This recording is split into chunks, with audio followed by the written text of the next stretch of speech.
깊은 밤, 당신의 상상력을 깨우고 인류의 가장 오래된 욕망을 추적하는 푸른밤 도서관입니다. 역사는 승리한 자의 환호성을 기록하지만 신화는 패배한 자의 흐느낌과 그 불씨가 된 아주 작은 욕망의 흔적까지 기억합니다. 오늘 우리가 떠날 여정은 3000년 전 지중해의 푸른 바다를 인간의 선율로 물들였던 거대한 폭풍의 기록입니다. 하지만 그 참혹한 전쟁의 시작은 뜻밖에도 가장 축복받아야 할 장소, 바로 어느 결혼식장이었습니다. 바다의 여신 테티스와 인간 영웅 펠레우스의 결혼식. 올림포스의 모든 신이 초대받아 넥타르를 마시며 축복의 노래를 불렀던 그날, 단 한 명의 여신만이 문 밖에서 차가운 소외감을 맛보고 있었습니다. 바로 불화의 여신 에리스였습니다. 에리스는 분노했습니다. 자신이 가진 불화의 힘이 축제에 어울리지 않는다는 이유로 배제당한 순간 그녀는 결심했습니다. 신들의 그 위선적인 평화를 단 하나의 과일로 무너뜨리겠다고 말이죠. 그녀가 연회장 한복판으로 던져놓은 황금빛 사과. 그 표면에는 단 한 문장이 새겨져 있었습니다. 가장 아름다운 여인에게. 사과가 굴러가는 소리는 작았지만 그 파장은 올림포스 전체를 뒤흔들었습니다. 지혜의 여신 아테나, 신들의 여왕 헤라, 그리고 사랑의 여신 아프로디테. 이 세 여신은 주저없이 사과를 향해 손을 뻗었습니다. 여러분, 여기서 우리는 신들의 열등감을 목격하게 됩니다. 만약 그녀들이 스스로의 아름다움에 완벽한 확신이 있었다면 그 사과 하나에 목숨을 걸었을까요? 헤라는 권위를 인정받고 싶어 했고, 아테나는 자신의 완벽함을 증명하고 싶어 했으며, 아프로디테는 자신의 본질이 최고임을 확인받고 싶어 했습니다. 아름다움이란 주관적인 가치가 가장이라는 절대적 순위와 결합하는 순간, 그것은 찬사가 아니라 독약이 됩니다. 신들조차 이 위선적인 허영에서 자유롭지 못했다는 것, 그것이 인간 문명이 겪게 될 비극의 예고편이었습니다. 신들의 왕 제우스는 영리했습니다. 이 질투의 화살이 자신에게 향할 것을 알고 심판의 권한을 지상의 한 인간에게 떠넘깁니다. 바로 트로이의 왕자였으나 버려진 채 이다 산에서 양을 치던 청년 파리스였습니다. 파리스 앞에 나타난 새 여신은 인간의 상승을 초월하는 제안을 건넵니다. 헤라는 그에게 지상의 모든 왕권을 다스리는 권력을, 아테나는 어떤 전장에서도 승리할 수 있는 불패의 지혜를 약속했습니다. 하지만 마지막으로 다가온 아프로디테는 그의 귓가에 가장 달콤하고도 치명적인 속삭임을 남깁니다. 파리스, 권력은 허망하고 지혜는 고독하단다. 내가 너에게 세상에서 가장 아름다운 여인의 사랑을 주마. 그 여인의 눈동자 속에 너의 온 세상을 담게 해주마. 파리스는 주저하지 않고 황금 사과를 아프로디테에게 바칩니다. 파리스의 선택은 단순한 남성의 본능이 아니었습니다. 그는 미래를 개척하는 지혜나 세계를 지탱하는 책임이라는 가치를 버리고 당장의 감각적 만족과 개인적인 소유를 택한 것입니다. 그는 자신이 얻게 될 사랑의 대가가 조국의 멸망이라는 사실을 상상조차 하지 못했습니다. 아니, 어쩌면 알고 있었더라도 그는 사과를 건넸을지 모릅니다. 욕망의 눈먼 자에게 미래의 비명은 들리지 않는 법이니까요. 아프로디테가 약속한 여인은 스파르타의 왕비 헬레네였습니다.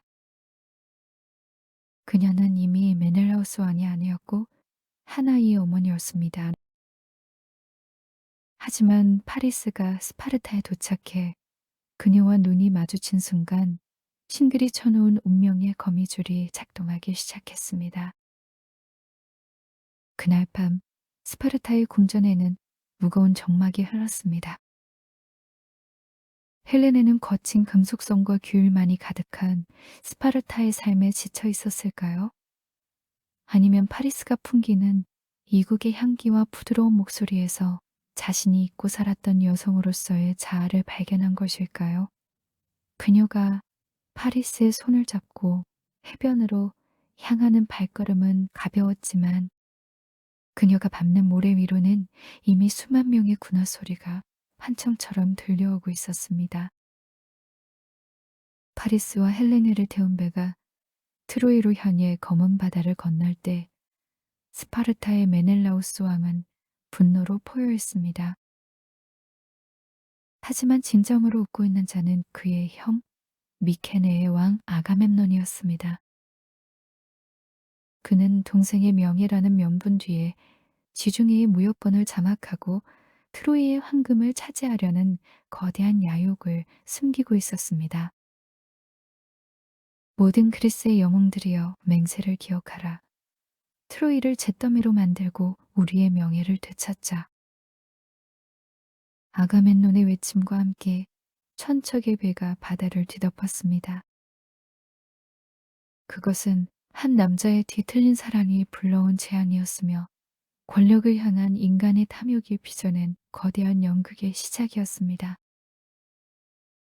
트로이의 해변에 첫 번째 그리스군의 발자국이 찍히는 순간 인류 역사상 가장 긴 10년의 밤이 그 서막을 울렸습니다. 시간은 위대한 영웅조차 좀먹는 벌레와 같습니다. 트로이 해변에 그리스의 함선들이 닻을 내린 지 어느덧 9년.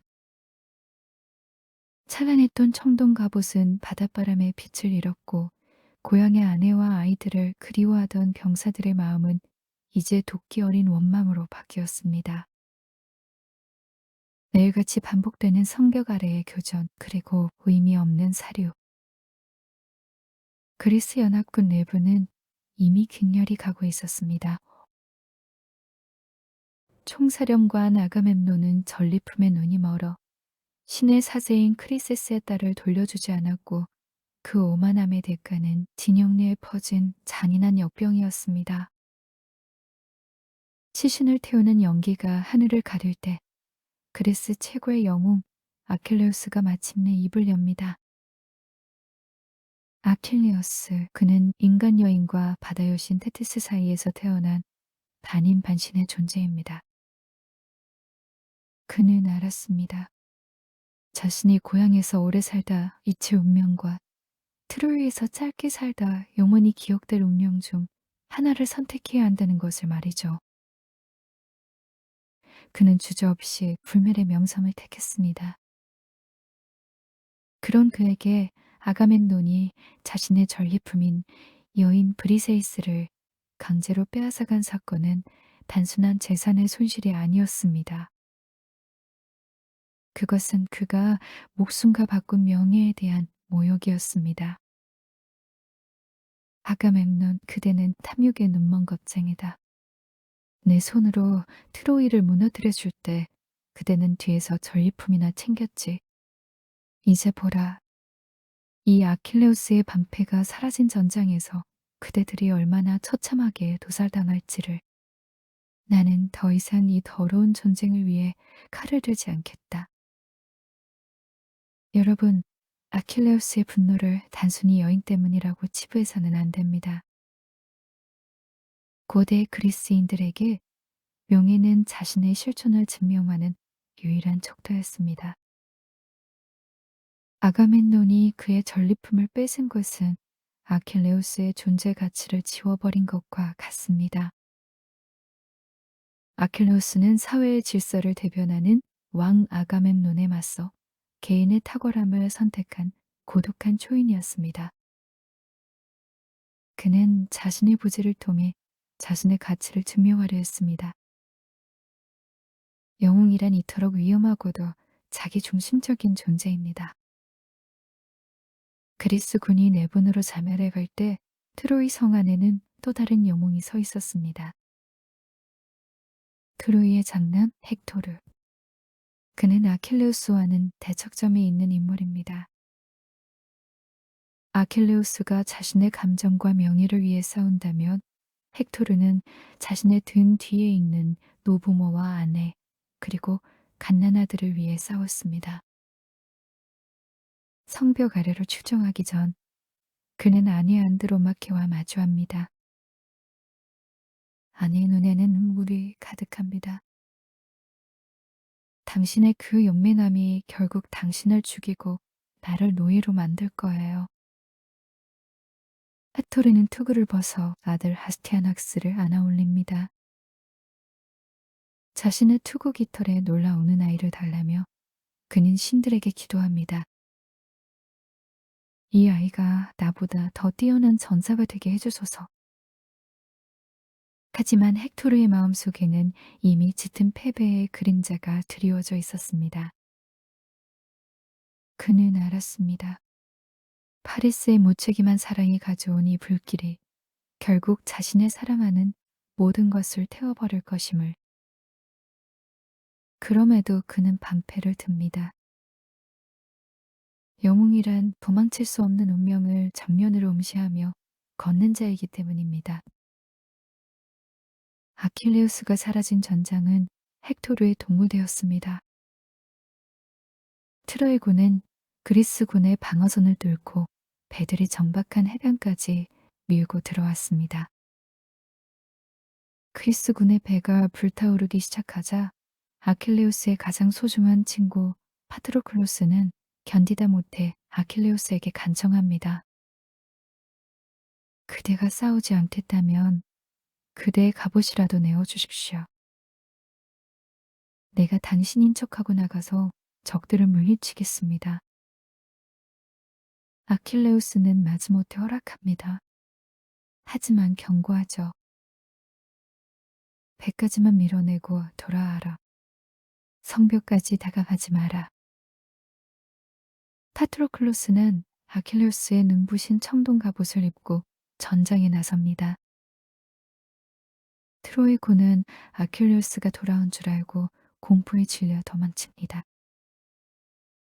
승리감에 도취한 파트로클로스는 친구의 경고를 잊고 성벽 근처까지 진격합니다. 그리고 그곳에서 운명처럼 헥토르의 창과 마주합니다. 파트로클로스가 쓰러지며 투구가 벗겨졌을 때 헥토르는 깨달았습니다. 자신이 죽인 것이 아킬레우스가 아니라는 것을. 그러나 때는 늦었습니다. 파트로클로스의 죽음은 잠자던 사자의 눈을 뜨게 했습니다. 이제 슬픔은 관기로, 분노는 멸망으로 치닫기 시작했습니다. 친구 파트로클로스의 죽음은 아킬레우스의 내면에 남아있던 마지막 인간성을 앗아갔습니다. 그는 이제 명예를 위해 싸우는 영웅이 아닙니다. 그는 오직 피를 갈구하는 복수의 화신 그 자체였습니다. 신 헤파이스토스가 밤새 두드려 만든 새 갑옷은 태양보다 눈부셨지만 그 안에 깃든 영혼은 지옥보다 어두웠습니다. 전장에 복귀한 아킬레우스의 앞을 가로막는 것은 아무것도 없었습니다. 그는 트로이의 간물 크산토스를 시체로 가득 채웠고 간물이 피로 물들어 범람할 때까지 칼을 멈추지 않았습니다. 그의 눈에는 오직 단 한 사람, 친구의 숨을 끊어놓은 헥토르의 목소리만이 인형처럼 들려오고 있었습니다. 트로이의 모든 병사가 섬 안으로 도망쳤지만 헥토르만은 성문 앞에 홀로 섰습니다. 이를 올려다보니 늙은 아버지 프리아모스와이 통곡하며 성 안으로 들어오라 손짓하고 아내 안드로마케는 가슴을 치며 울부짖고 있습니다. 하지만 헥토르는 움직일 수 없었습니다. 자신이 전우들을 사지로 몰아넣었다는 책임감, 그리고 피할 수 없는 운명이 그를 붙잡았습니다. 하지만 아킬레우스가 가까이 다가오자 헥토르의 심장에도 인간적인 공포가 휘몰아쳤습니다. 신이 아닌 인간이었던 그는 발길을 돌려 도망치기 시작합니다. 트로이 성벽을 주위로 세 바퀴나 이어지는 처절한 추격전. 여러분, 위대한 영웅 헥토르가 도망치는 이 장면을 비겁하다고 생각지 마십시오. 이것은 살고 싶다는 생명의 가장 정직한 외침입니다. 하지만 그는 결국 멈춰섭니다. 아테나 여신이 데이포보스의 모습으로 나타나 그를 속였기 때문이기도 하지만 헥토르 스스로가 도망치는 비겁함보다 죽음의 고귀함을 택했기 때문입니다. 그는 자신의 죽음이 조국의 멸망을 예고한다는 것을 알면서도 참을 고쳐 잡았습니다. 이것이 바로 카무이가 말했던 부조리한 운명에 맞서는 인간의 자세입니다. 아킬레우스의 찬이 헥토르의 목 가장 취약한 부분을 꿰뚫었습니다. 헥토르는 마지막 숨을 몰아쉬며 자신의 시신을 가족에게 돌려달라 간청하지만 광기에 눈먼 아킬레우스는 차갑게 거절합니다. 개와 새들이 너의 살점을 뜯게 하리라. 헥토르의 눈에서 빛이 사라지는 순간 트로이의 희망도 함께 꺼져버렸습니다. 아킬레우스는 헥토르의 뒤꿈치를 뚫어 가죽끈으로 전차에 묶었습니다. 그리고 말을 달려 트로이 성벽 주위를 돌았습니다. 영웅의 시신이 흙먼지 속에 짓밟히고 머리카락이 땅에 끌리는 참혹한 광경. 성벽 위에서 이를 지켜보던 프리아모스 왕과 헤카베 왕비는 짐승 같은 울음을 터뜨렸습니다. 아들의 시신이 적의 말발굽 아래 모독당하는 것을 지켜봐야 하는 아버지의 심장에는 1000번의 칼날이 박히는 고통이 서렸습니다. 아킬레우스는 헥토르의 시신을 자신의 막사로 끌고 가 반치했습니다. 분노는 가라앉지 않았고 슬픔은 더 깊은 어둠이 되어 그를 짓눌렀습니다. 그날 밤 아무도 예상치 못한 일이 벌어집니다. 트로이의 왕 프리아모스가 전령 하나만을 데리고 적진 집 속에 스며든 것입니다. 그는 아킬레우스의 막사 안으로 걸어 들어가 자신의 아들을 죽인 원수의 무릎을 잡고 엎드렸습니다.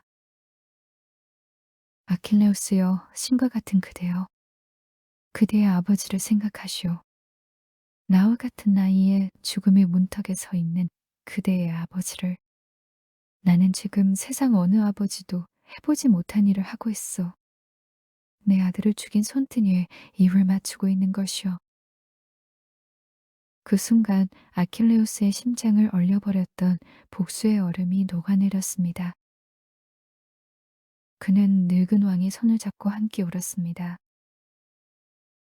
한 명은 죽은 아들을 위해, 한 명은 고향에 계신 늙은 아버지와 자신의 예정된 죽음을 위해. 이것은 전쟁사에서 가장 위대한 화해의 순간입니다. 두 사람은 서로를 죽여야만 하는 적이지만 동시에 상실과 죽음이라는 인간의 근원적인 고통을 공유하는 동지였습니다.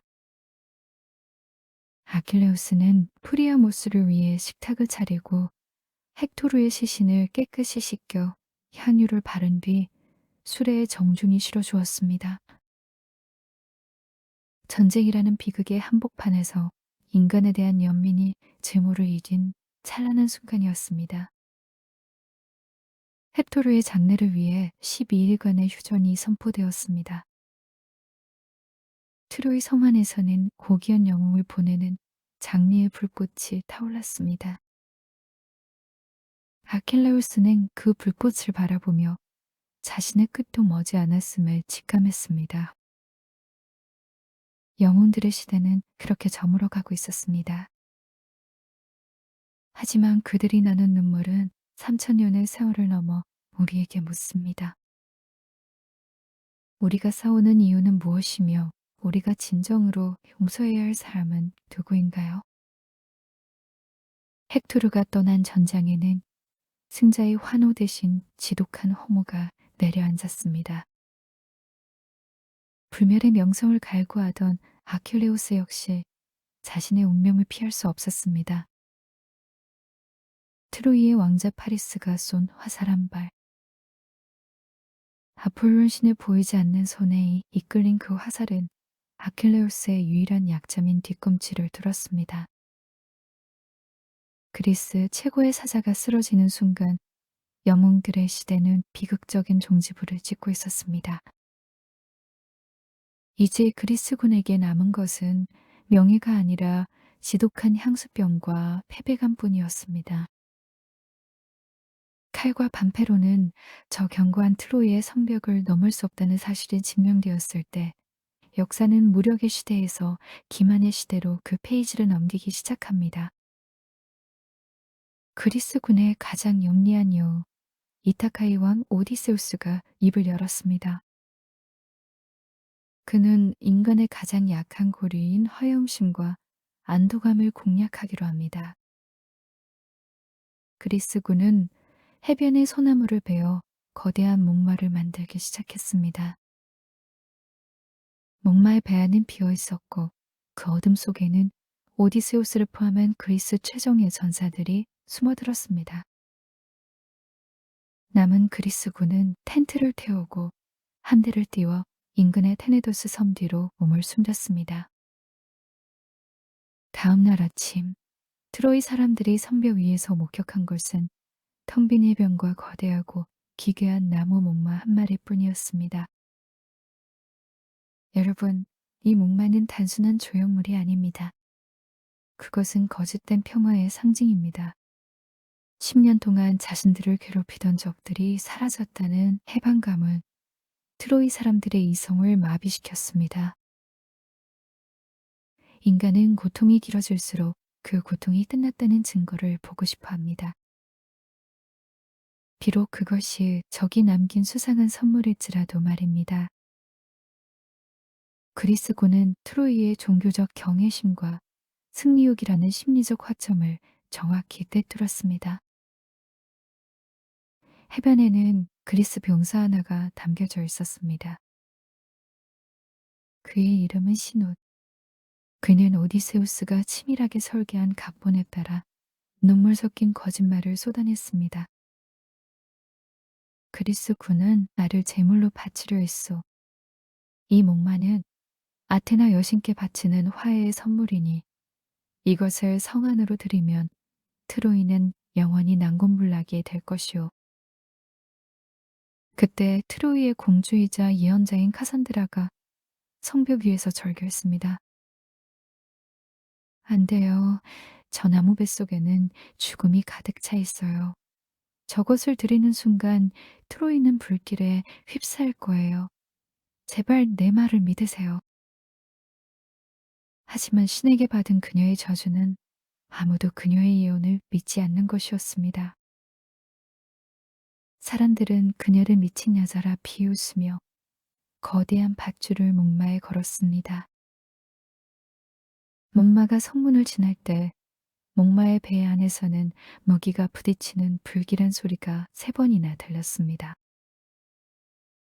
하지만 축제에 취한 트로이 사람들의 귀에는 그 어떤 경고도 들리지 않았습니다. 그들은 목마를 성 중앙 광장에 세우고 밤새도록 승리의 술을 마시며 춤을 추었습니다. 10년의 긴장이 풀린 그 밤, 트로이는 스스로 멸망을 향한 마지막 잔을 들이켜고 있었습니다. 자정 달빛조차 구름에 숨은 고요한 시간. 신혼이 성벽 위에서 횃불을 흔들어 신호를 보냈습니다. 목마의 배가 열리고 오디세우스와 전사들이 쏟아져 나왔습니다. 술에 취해 깊은 잠에 빠졌던 성문 경비경들은 비명 한 번 지르지 못한 채 쓰러졌습니다. 성문이 활짝 열리자 섬 뒤에 숨어 있던 그리스 본진이 노도와 같이 밀려들었습니다. 평화로운 꿈을 꾸던 트로이는 순식간에 하염에 휩싸인 지옥으로 변했습니다. 늙은 왕 프리아모스는 제단 앞에서 살해당했고 헥토르의 아내 안드로마케는 울부짖으며 끌려갔습니다. 헥토르의 어린 아들 아스티아낙스는 그리스 군에 의해 성벽 아래로 던져졌습니다. 10년을 버틴 견고한 문명, 신들이 지어주었다는 트로이의 성벽은 인간의 방심과 기만이라는 불꽃 아래 잿더미로 무너져 내렸습니다. 아침이 밝았을 때 지평선 위로 피어오르는 것은 승리의 깃발이 아니라 한 문명의 거대한 장례식 연기뿐이었습니다. 10년의 비명이 잦아든 트로이 아침. 해는 변함없이 떠올랐으나 그 빛이 비추는 것은 찬란한 궁전이 아니라 검게 그을린 대리석 파편들과 주인 잃은 청동 방패들이었습니다. 그리스군은 승리했습니다. 그들은 트로이의 황금을 배에 실었고 트로이의 여인들을 쇠사슬에 묶어 끌고 갔습니다. 하지만 승리의 환호성은 길지 않았습니다. 배에 오르는 그리스 병사들의 눈동자에는 정복자의 기쁨 대신 10년 동안 집을 떠나오며 잃어버린 시간과 전우들의 주검을 뒤로하고 떠나는 자의 깊은 죄책감이 서려 있었습니다. 헬레네는 다시 메넬라우스의 곁으로 돌아갔지만 그녀가 지나온 길 위에는 수십만 명의 시신이 산을 이루고 있었습니다. 과연 이것을 승리라 부를 수 있을까요? 여러분, 호메로스가 우리에게 전하고자 한 것은 전쟁의 화려함이 아닙니다. 그는 승리한 자들조차 결국은 상실한 자들임을 보여줍니다. 그리스 영웅들이 약탈한 보물은 그들의 부서진 영혼을 메우지 못했습니다. 문명을 파괴한 자들이 다시 문명으로 돌아가는 길, 그것은 승전 행진이 아니라 처절한 참회의 길이 될 것임을 신들은 이미 예고하고 있었습니다. 그리스 군의 총사령관 아가멤논은 가장 화려한 함대를 이끌고 미케네로 돌아갔습니다. 그는 자신이 세상의 정복자라 믿었습니다. 하지만 그를 기다리고 있었던 것은 백성들의 환호가 아니라 10년 동안 분노를 갈아온 아내 클리타임네스트라의 차가운 칼날이었습니다. 아가멤논은 전쟁에서 살아남았으나 자신의 집 욕조에서 비참하게 생을 마감했습니다. 지략가 오디세우스의 길은 더 험난했습니다. 그는 고향 이타카로 돌아가기 위해 다시 10년의 세월을 바다 위에서 방황해야 했습니다. 외눈박이 괴물 폴리페모스, 마녀 키르케, 그리고 영혼을 홀리는 세이렌의 노래. 그는 모든 동료를 잃고 홀로 남겨진 뒤에야 비로소 깨달았습니다. 전쟁터에서의 승리보다 더 힘든 것은 전쟁의 광기를 씻어내고 평범한 한 명의 인간으로 돌아가는 일이라는 것을 말이죠. 하지만 멸망한 트로이의 잿더미 속에서도 작은 씨앗 하나가 바람을 타고 멀리 날아갔습니다.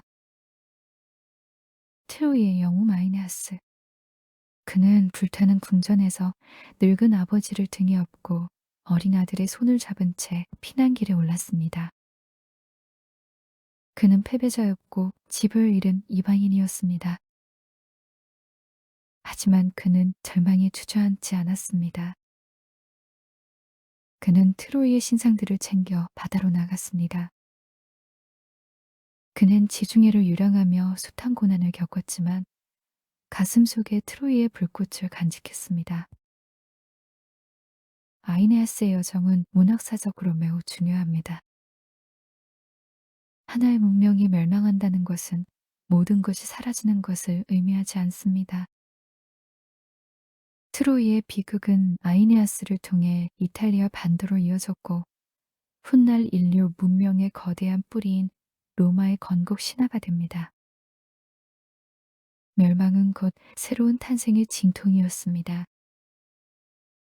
메르소가 죽음 앞에서 삶의 풍요로움을 맛보았듯 트로이는 무너짐으로써 불멸의 역사가 되었습니다. 전쟁의 원인이었던 헬레네는 어떻게 되었을까요? 그녀는 다시 스파르타의 궁전으로 돌아가 왕비의 자리를 되찾았습니다. 하지만 그녀는 밤마다 트로이의 불길과 헥토르의 죽음, 그리고 자신을 위해 죽어간 무수한 청년들의 환영에 시달렸습니다. 거울 속에 비친 자신의 아름다움이 수만 명의 선혈로 빚어진 것임을 그녀는 뼈저리게 느꼈을 것입니다. 그녀는 평생을 가장 화려한 감옥 속에서 자신의 이름이 불릴 때마다 고개를 떨구는 이방인으로 살아가야 했습니다. 트로이 전쟁은 끝났습니다. 청동 모기는 녹슬어 훌기되었고 영웅들의 이름은 신화의 책장 속에 박제되었습니다. 하지만 3000년이 지난 지금도 우리는 왜 이 비극을 반복해서 읽고 있는 것일까요? 그것은 우리 모두의 마음속에 자신만의 트로이가 있기 때문입니다. 우리가 지키고 싶은 명예, 우리가 저지르는 사소한 욕망의 선택, 그리고 우리를 무너뜨리기 위해 다가오는 기만적인 목마들. 트로이의 불길은 오늘날 우리에게 묻습니다. 당신은 무엇을 위해 싸우고 있으며 당신이 얻은 승리는 진정으로 당신을 자유롭게 하고 있습니까? 깊은 밤, 여러분의 마음속 성벽은 안녕한가요? 당신을 흔드는 황금 사과 앞에서 당신은 어떤 지혜를 선택하시겠습니까? 오늘 푸른밤 도서관이 준비한 트로이의 대서사시는 여기까지입니다. 당신의 고독이 찬란한 지혜가 되어 내일의 새로운 문명을 세우는 씨앗이 되기를 기원합니다. 평안한 밤 되십시오.